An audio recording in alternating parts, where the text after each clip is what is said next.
Hey everybody, welcome back to the channel. You're at the Cryptopolitan, your one-stop shop for all news when it comes to blockchain technology and cryptocurrency. If it's your first time here, please hit the subscribe button and the bell for notifications. We've only been around for a few months. The channel's been growing pretty well.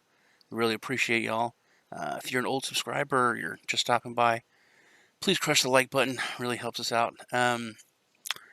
Before I go into the news for today, I wanted to go over my personal channel, Satoshi Sean, which we have a show I went over. It's called Drunk on Crypto. It's a goofy show. It's fun. We drink a lot and we get kind of drunk. And then we interview people or have people on or just talk about the week's events. It's every Thursday night usually. Last time was a little crazy. Drank a bit too much. I was supposed to give away a ledger. Ended up giving away 3. And then did a 25x leverage trade, which actually turned out okay. But besides that, we're going to add a new segment to the show called Drunk Poker. It's like it sounds. After we've been into the show a bit, we're probably going to play some poker. We're looking at different sites. I want to use stake.com because I have an account there. I've played there before. They're really cool. But they have blackjack, video poker, high-low, baccarat. If we have James Bond on as a guest, we could play that. But I like the site. But we're seeing who would sponsor the show, so we're looking at different ones. Something else I thought was pretty cool is this bet match. It's sports betting on the blockchain, which is pretty cool. But they have football, yes, the usual. But they also have esports, which I thought was really, really cool, especially for what we are, what we're all about. I thought that would be cool. So we might add that into the show. It's betmatch.io. So looking at maybe adding that as a special thing every now and then, but we're definitely gonna do drunk poker every show. We'll get snookered and then play some poker. All right, let's jump into the news. We'll head over to the Cryptopolitan. There is a few things that I thought were interesting. One is that one South Korean exchange is closing down, but it seems to be part of a bigger problem, which Korea has always been massively hyped on crypto. Those exchanges over there usually charge a little bit more for Bitcoin and other cryptocurrencies, and South Koreans pay a premium price, as well as other Asian countries where it's hard to get crypto because the government's against it.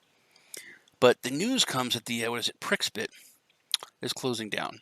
But it comes following a startling revelation by a report that over 97% of South Korean cryptocurrency exchanges platforms are close to 200 exchanges, which I think that's the problem. Are battling against a monetary crisis with low consumer demands.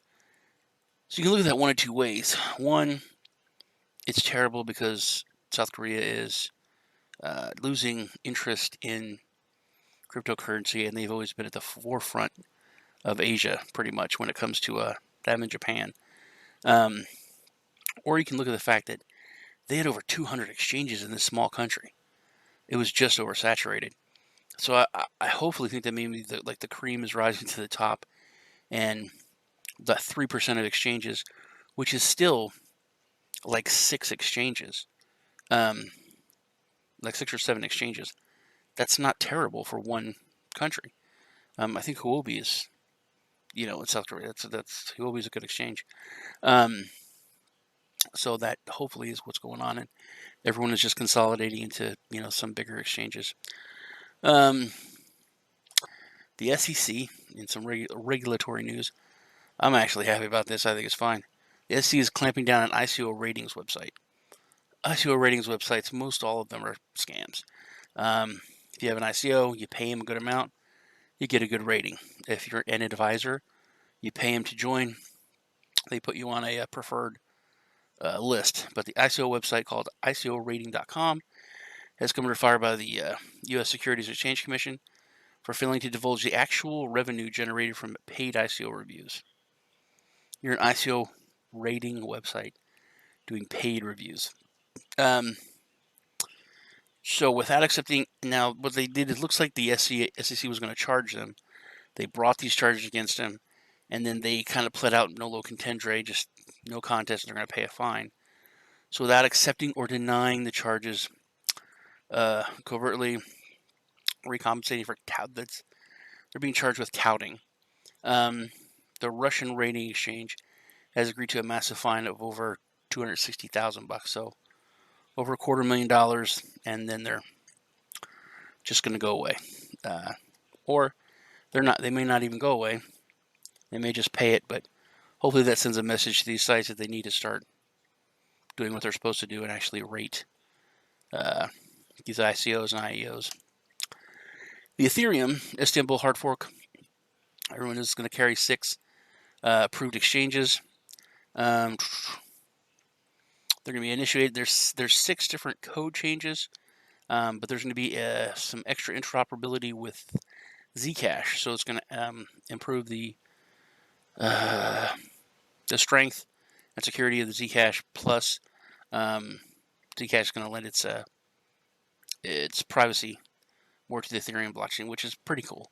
All right, next we'll go over Austria. Now, this is a story when it comes to adoption.